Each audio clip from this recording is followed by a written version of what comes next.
Body shot, then follow up sa ulo. 1, 2, 3. Ayun, bumagsak. Bumagsak parang nyog mga boss. Naku po.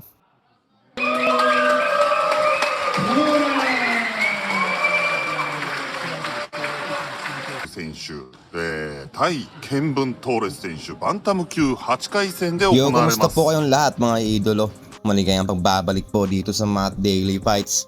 Sa video na ito mga boss, ay samahan po ninyo ako panoorin ang katatapos lang na laban ng ating pambato na si JR Raquinel laban dito sa Mexican fighter pero Japan based na si Kenbon Torres mga boss. So sa laban na ito mga boss, hawak po ng ating kababayan ang 18 wins, 3 losses at may 14 wins by way of knockout. Habang itong si Kenbon Torres mayroong 16 wins, 6 losses at may 11 wins by way of knockout. So halos hindi po nagkakalayo ang kanilang record. Pero syempre mga boss, kakaibang lakas ang meron si Kenbon Torres sapagkat ay tatlong Pinoy na po ang dinali nito at dalawa dyan ay world rated fighter. Ang unang tinalo nito noon ay si Raymart Gaballo nung world rated pa si Raymart Gaballo, and hindi po natin makakount out si Raymart Gaballo kasi former bantamweight champion po yun. Tinalo niya po si Raymart Gaballo via TKO.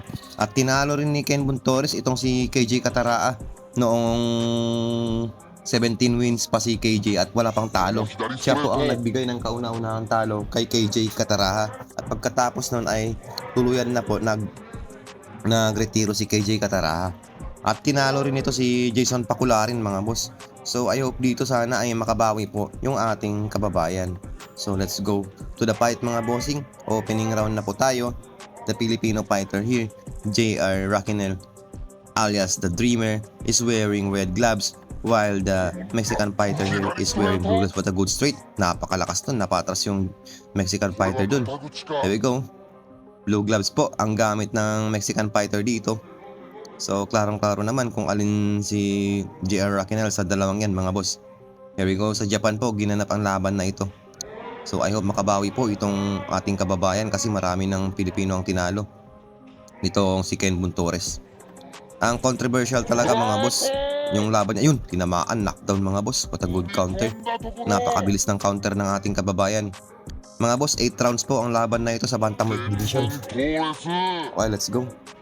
Meron naka-score na po ng knockdown yung ating kababayan. Ayan, may follow-up, nagpapaulan at nagpapakawalan ng follow-ups yung ating kababayan. Pero magandang depensa pinapakita nitong Kenbon Torres. Nasa Japan to mga bossing. Sa Japan nagko-training itong si Kenbon Torres. Japan based po siya. Kahit tingnan niya po sa backstrike yung residential niya nasa residence niya sa Japan mga boss. Nasaktan si Kenbon Torres mga boss. So akala niya siguro makakaisa pa rin siya dito sa Pilipino. Nag-retired noon si KJ Kataraa nung tinalo siya ni Kenbon Torres mga boss. Hindi niya nagustuhan, dapat panalo si KJ noon eh. What the goal straight to the body. Ayun, palot ng 1 to yun, bumagsak parang nyog. Bumagsak mga boss. Kilo mga bossing, 2 beses na bumagsak mga boss. Let's go. Let's go. Tapusin na to, baka madali pa yung ating kababayan mga boss. Huwag napabutin ng ayun, bumagsak na naman. Napabutin ng sukdo lang rounds. Kasi natalo nun si KJ. Dapat panalo siya noon kay dito kay Kenbon Torres, kaso nadali sa decision mga bossing. Pagkakamali noon. Eto na. Let's go. Ayan na, napapayaka na si Torres mga boss. Here we go. Here we go. Bakit inawat mga boss? Okay. Doon na pala nagtapos ang round 1 mga bossing ko. Tingnan natin kung anong makaganapan sa susunod na round. Gago rin ito, madaya rin ito sa Japan mga boss eh. Tinaya noon si KJ. Nung 17 wins pa si KJ, wala pang talo. Nung nakalaban niya itong si Kenbon Torres.